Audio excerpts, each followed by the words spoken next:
सर्वप्रथम या ऑनलाईन लेक्चरमध्ये मी तुम्हा सर्व विद्यार्थ्यांचे मनःपूर्वक स्वागत करतो. विद्यार्थी मित्रांनो, मागील लेक्चरचा जर आपण विचार केला तर मागील लेक्चरला आपण पॅरिस शांतता परिषद या मुख्य मुद्द्याचा आपण आढावा घेतला होता. म्हणजे त्या अंतर्गत पॅरिस शांतता परिषदेअंतर्गत जे वेगवेगळे तह होते पराजित राष्ट्रांवर लादलेले, त्या वेगवेगळ्या तहातील वेगवेगळ्या अटी नेमक्या कोणत्या होत्या, त्याचा आपण आढावा मागील लेक्चरला घेतलेला होता. पॅरिस शांतता परिषद म्हणजे पॅरिसचे तह, त्या शांतता परिषदेअंतर्गत वेगवेगळे जे तह झाले होते त्याचा अगदी डिटेल आढावा आपण मागील लेक्चरला घेतलेला आहे. आता आजच्या लेक्चरला आपण बघूया व्हर्सायच्या तहाचे टीकात्मक परीक्षण.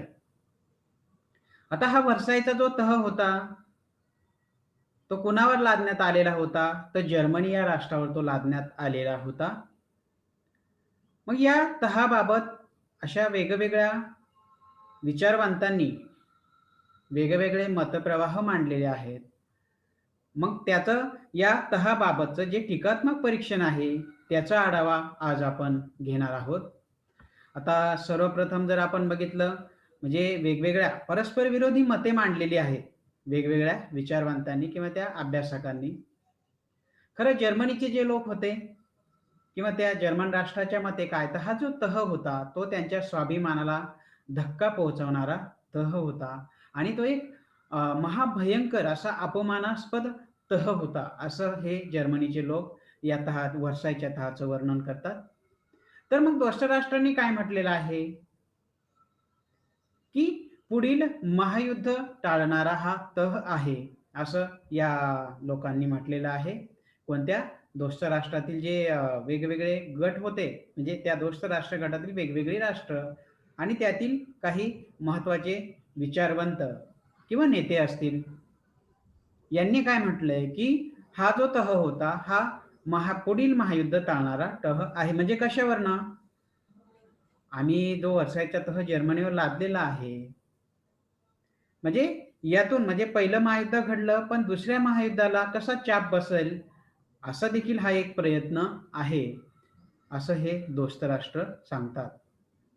पण मग या व्हर्सायच्या तहाचं योग्य मूल्यमापन होणं गरजेचं आहे आणि त्यातूनच मग या तहाचं टीकात्मक परीक्षण नेमकं आपणास कसं करता येईल. आता सर्वप्रथम जर आपण बघितलं तर तो जर्मनीवर लादलेला तह होता.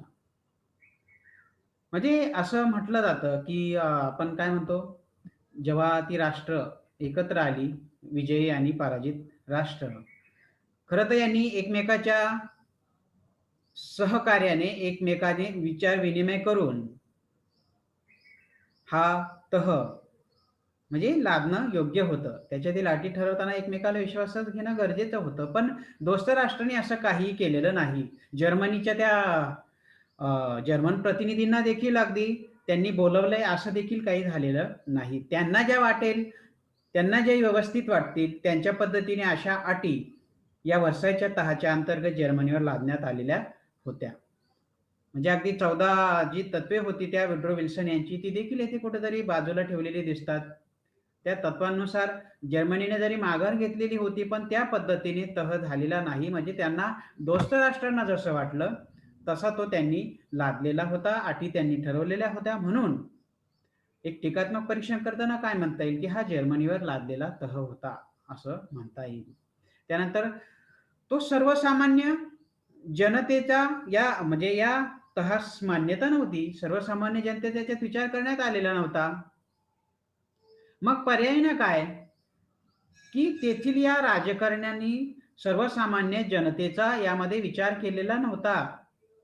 म्हणून सर्वसामान्य जनतेची या तहास मान्यता नव्हती. म्हणजे थोडक्यात हा राजकारण्यांनी केलेला तह होता असं देखील एक टीकात्मक परीक्षण या तहाबाबत केलं जातं.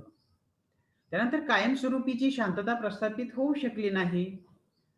कारण मुळात हा तहच असा होता की मोठ्या प्रमाणावर एक द्वेष भावना होती, सूड भावना होती, एक कटुतीची भावना होती आणि अशा परिस्थितीमध्ये शांतता प्रस्थापित होणं शक्य नव्हतं. म्हणजे एक द्वेषाची भावना आणि स्वराची भावना याच्यातून कशी शांतता प्रस्थापित होईल? म्हणजे थोडक्यात काय ते कायमस्वरूपीची जी शांतता होती, ती या वर्षाच्या तहाने प्रस्थापित झालेली नाही, अशी देखील टीका केली जाते. त्यानंतर स्वार्थ साध्य करण्याकडेच लक्ष. म्हणजे आता या तहाबाबत सगळ्यात महत्त्वाचं काय दिसतं? स्वतःचा स्वार्थ कसा साधता येईल? म्हणजे दोस्तराष्ट्राने आपला स्वार्थच साधून घेतला, असं देखील म्हटलं जातं. म्हणजे थोडक्यात काय, स्वतःचा स्वार्थ साध्य करताना काय, अनेक गोष्टींचा त्यांनी अतिरेक केलेला दिसतो. म्हणजे थोडक्यात या दोस्त राष्ट्रांनी आपल्या स्वार्थासाठी जो बळी देणे प्रकार आहे, म्हणजे या पराजित राष्ट्रांचा बळी दिला असं देखील म्हटलं जातं. म्हणून व्हर्सायच्या तहाचं एक टीकात्मक परीक्षण करताना म्हटलं जातं, की एक फक्त स्वार्थी वृत्तीने केलेले प्रयत्न याच्यातून दिसून येतात. आता त्यानंतर जर समजा आपण बघितलं, तर स्वाभिमान दुखावणारा तह म्हणजे आपण काय म्हणतो द्वेषातूनच द्वेषाची निर्मिती होते. हे तत्व दोस्त राष्ट्रांनी आपल्या डोळ्यासमोर ठेवलंच नाही. म्हणजे सर्वस्वी हा जर्मनीच युद्धासाठी जबाबदार आहे. एक सूड भावनेने अतिशय महाभयंकर अशा अटी या व्हर्सायच्या तहाच्या माध्यमातून या जर्मनी राष्ट्रावर लादण्यात आलेल्या होत्या.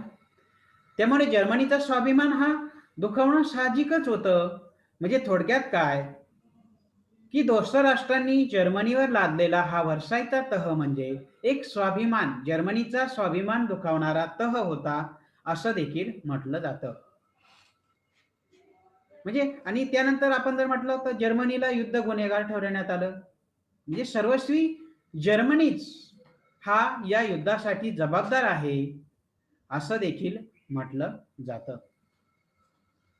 म्हणजे मग जर्मनीमुळेच एवढं महाभयंकर पहिलं जागतिक महायुद्ध घडून आलं, असं सांगण्यात येतं. मग सर्वस्वी या जर्मनीला युद्ध गुन्हेगार ठरवण्यात आले आणि मोठ्या प्रमाणावर एक युद्धखंडणी लादण्यात आली या जर्मनी राष्ट्रावर. म्हणजे थोडक्यात जर्मनीला युद्ध गुन्हेगार ठरविण्यात आलं. हे देखील एक टीकात्मक परीक्षण होऊ शकतं.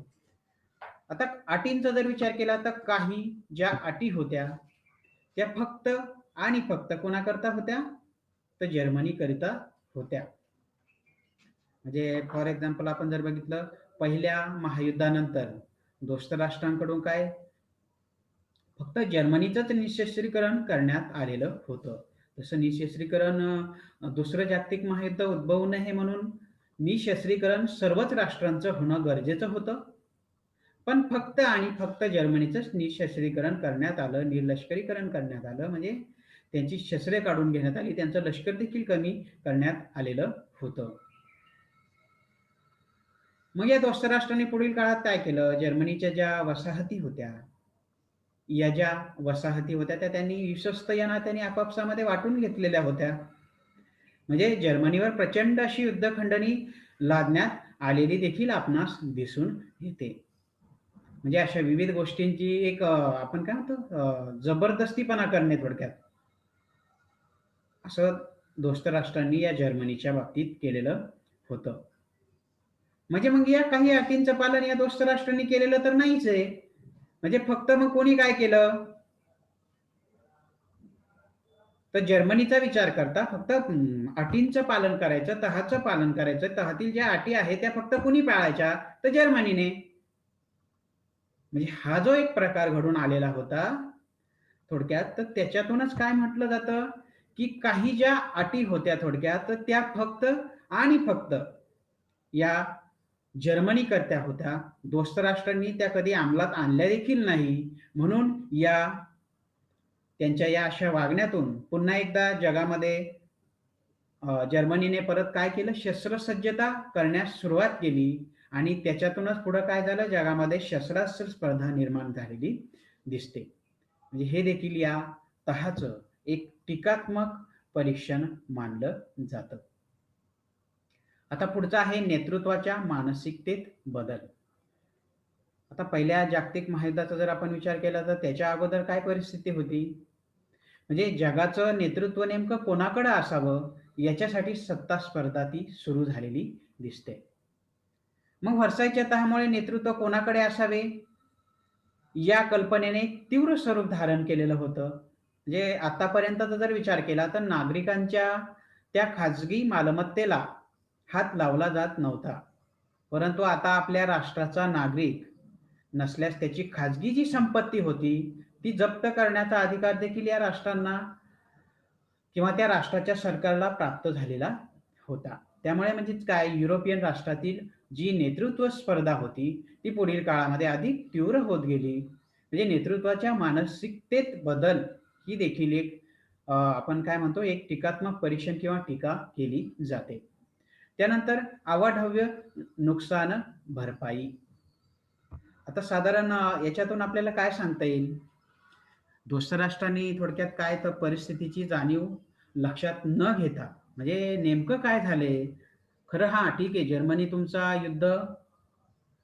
आपण काय म्हणतो युद्ध गुन्हेगार राष्ट्र आहे. पण मग एक विचार करायला हवा होता, की फक्त आणि फक्त जर्मनी कसा युद्धासाठी जबाबदार असेल? म्हणजे जी प्रचंड नुकसान भरपाई या जर्मनीवर लादण्यात आलेली होती आणि एवढी जी रक्कम होती, आता तिचा आवाका भरपूर होता.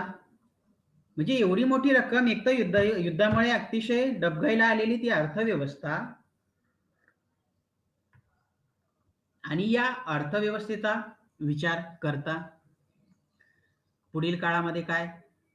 तर एवढी रक्कम जर्मनी कुठून देणार ना?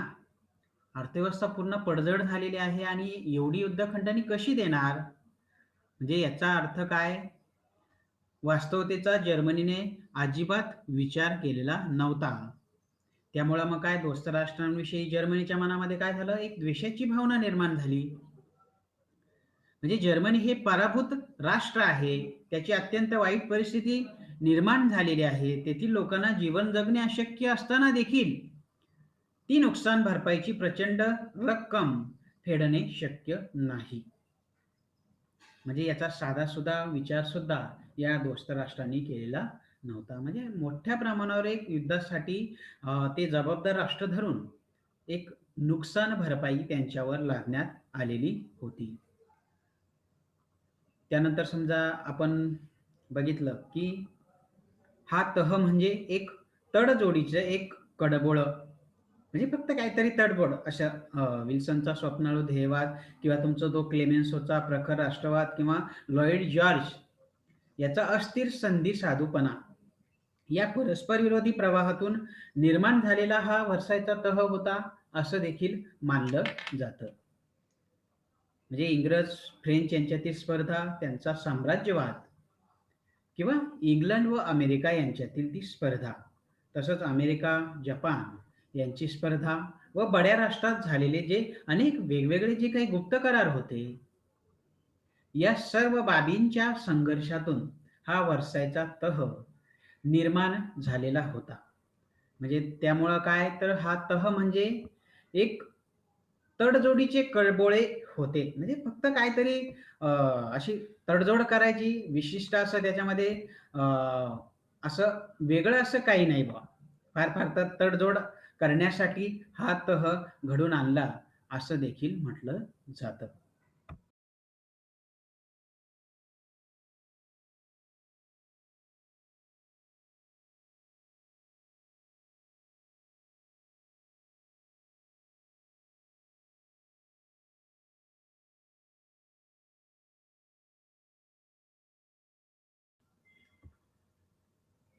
यानंतर पुढचं जे आहे ते म्हणजे प्रजासत्ताकाविषयी द्वेष. म्हणजे व्हर्सायचा जो तह होता, तर याच्यावर कोणी सह्या केलेल्या होत्या, तर जे वायमर प्रजासत्ताक होतं, या वायमर प्रजासत्ताकाने सही केलेली होती. मग पर्याय काय? तर लोकशाही सरकार हे जबरदस्तीने दोस्त राष्ट्रांनी आपल्या माथी मारले आहे. अशी या जर्मन लोकांची एक समजूत झाली. म्हणजे वर्सायचा तह आणि वायमर प्रजासत्ताक हे परस्पराशी निगडीत आहे. असं या जर्मन लोकांची एक भावना झालेली होती. त्यामुळंच काय तर जर्मनीमध्ये लोकशाहीबद्दल काय झालं, एक तिरस्कार निर्माण झाला. म्हणजे थोडक्यात प्रजासत्ताकाविषयी एक तिरस्कार निर्माण झाला आणि लोकशाहीला या जर्मनीमध्ये पुढील काळामध्ये कधीच लोकप्रियता मिळालेली नाही. म्हणजे त्याच्यातूनच आपण पुढे बघतो की ॲडॉल्फ हिटलर सारख्या एका हुकुमशहाचा उदय झालेला दिसतो. म्हणजे जर्मनीमध्ये हुकुमशाही निर्माण झालेली आपणास दिसून येते. आता त्यानंतर आपण पुढे जर बघितलं तर पुढे आहे व्हर्सायचा तह म्हणजे एक विश्वासघात. तर अमेरिकेचे जे राष्ट्राध्यक्ष होते वुड्रो विल्सन, म्हणजे या वुड्रो विल्सन यांच्या एक 14 तत्वानुसार हा जो तह होता, थोडक्यात या 14 तत्वानुसार या तत्वांची जेव्हा घोषणा करण्यात आली, तर या तत्वांच्या आधारे या जर्मनी राष्ट्राने काय केलं होतं की युद्धामधून एक शरणागती पत्करलेली होती. परंतु व्हर्सायच्या तहामध्ये या तत्वांना काय झालं, हरताळ फासण्यात आला. मी तुम्हाला पहिलेही सांगितले की या 14 तत्वांना देखील बाजूला ठेवण्यात आलं.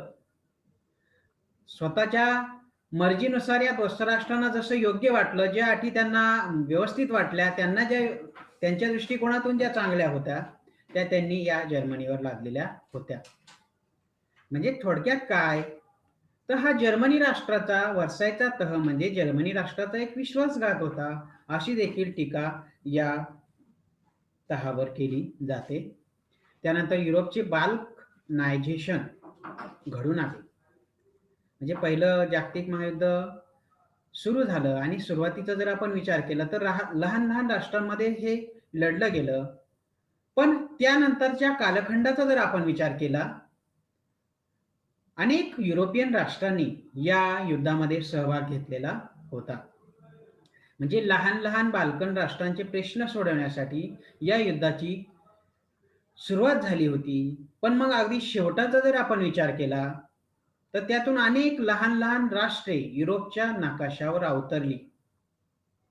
त्यामुळं जेल कार्व्हिन हा जो एक इतिहासकार आहे, हा इतिहासकार या तहाबाबत आपलं मत मांडताना काय म्हणतो, व्हर्सायच्या तहाने युरोपचे बाल्कनायझेशन घडून आलेले होते. म्हणजे छोटे छोटे प्रदेश तेथे निर्माण झालेले होते, असं कोण म्हणतो, जे एल कार्व्हिन हा एक इतिहासकार होता. मग ही जी लहान लहान राज्य निर्माण झालेली होती, त्यातून प्रश्न सुटण्याऐवजी काय झालं, अनेक आणखीन वेगवेगळे नवीन प्रश्न निर्माण झालेले दिसून येतात. आता पुढचा आहे जर्मनीचा आकार फारच कमी झाला. साहजिकच आहे, तो होणारच होता. कारण त्या जर्मनीचं आपण काय म्हणतो, विभाजन करण्यात आलं अगदी छोट्या-छोट्या प्रदेशामध्ये. म्हणजे दोस्त राष्ट्रांनी हा जो तह केलेला होता, त्यानुसार काय, ही बऱ्याच प्रदेशांची जी वाटणी होती, ती या दोस्त राष्ट्रांमध्ये करण्यात आलेली होती. म्हणजे थोडक्यात त्यांचं एक जर्मनी या राष्ट्राचं दोस्त राष्ट्रांनी खच्चीकरण करण्याचा प्रयत्न केलेला येथे आपणास दिसून येतो. म्हणजे जर्मनीच्या सर्व वसाहती दोस्त राष्ट्रांमध्ये वाटून दिलेल्या होत्या. म्हणजे हा जर्मनीवर खरोखर एक फार मोठ्या प्रमाणात झालेला एक अन्याय होता आणि तो जर्मनीला सहन होणारा नव्हता. म्हणजे थोडक्यात या तहावर टीका करताना आपणास काय म्हणता येईल, की जर्मनीचा आकार अतिशय कमी झालेला दिसतो. त्यानंतर पुढचं आहे, युद्ध संपुष्टात आणणे आवश्यक होते. म्हणजे व्हर्सायच्या तहाचं मूल्यमापन करताना एक जनरल स्मट्स जनरल स्मट्स हे काय म्हणतात, की हा तह उत्तम आहे म्हणून आम्ही याच्यावर सह्या करत नाहीये. आम्हाला खरं तर युद्ध संपुष्टात आणणं आवश्यक आहे, म्हणून आम्ही याच्यावर सह्या केलेल्या आहेत. म्हणजे स्मट्स काय म्हणतो, की आम्हाला हा मान्य नाही. तुम्ही ठीक आहे लादलाय आमच्यावर हा तह, पण तो आम्हाला मान्य नाही. म्हणजे तुम्ही काय तह लादला म्हणजे आम्ही लगेच स्वीकारायचा असं नव्हे. पण हे जे एवढं प्रदीर्घ काळ चाललेलं जागतिक महायुद्ध आहे, ते आम्हाला संपुष्टात आणावंसं वाटतं आहे. म्हणून आम्ही याच्यावर सह्या करत आहोत. असं कोण म्हणतं? जनरल स्मट्स, म्हणजे त्या व्हर्सायच्या तहाचं मूल्यमापन करताना. म्हणजे थोडक्यात त्याच्या त्या या वाक्यावरून आपल्या काय लक्षात येतं, की या तहाचं नेमकं मूल्यमापन कसा करता येईल हे आपल्याला याच्यातून लक्षात येतं. म्हणजे त्यांची इच्छा नव्हती मुळीच. हा तह तुम्ही आमच्यावर ऑलरेडी जबरदस्तीने, बळजबरीने लादलेला आहे. म्हणजे थोडक्यात काय तर एक टीकात्मक परीक्षण करताना टीकात्मक परीक्षण बघतोय आपण, म्हणजे त्याचं पॉझिटिव्ह पॉइंट काय आहेत. ठीक आहे, दोस्त राष्ट्रांनी जर्मनीवर हा तह लादलेला आहे. का? तर जर्मनी हे जे राष्ट्र आहे, ते युद्धासाठी सर्वस्वी जबाबदार आहे आणि त्याच्याच अनुषंगाने काय तर मोठ्या प्रमाणावर युद्धखंडणी या जर्मनीवर लादण्यात आली. मग तो अपमानास्पद जो तह होता, व्हर्सायचा तह जो जर्मनीवर लादण्यात आला, त्याचं आपण टीकात्मक परीक्षण बघतोय. एक साधारणतः 15 पॉइंट आज आपण याच्यातले बघितले. अजूनही काही पॉइंट आहेत, ते आपण बघूया. मग ठीक आहे, ते नेक्स्ट लेक्चरला बघूया. कारण काय होतं, ऑनलाईन लेक्चर आहे. वर्गातील तुमची जी मानसिकता असते, ती ऑनलाईनला असेलच असं नाही. त्यामुळे अगदी एकदम मुद्दा घेतला म्हणजे एका लेक्चरमध्ये संपवायचाच असं नाही. एक टप्प्याटप्प्याने घेतला म्हणजे कसं तुमच्या जरा व्यवस्थित राहू शकतं, लक्षामध्ये चांगलं लक्षात राहील आणि त्याच्याच दृष्टिकोनातून आपण या पद्धतीनं एक थोडं लेक्चर आपण घेत आहोत. ठीक आहे. आज इथे आपण थांबूया. पुन्हा भेटूया पुढील लेक्चरमध्ये. खूप खूप धन्यवाद.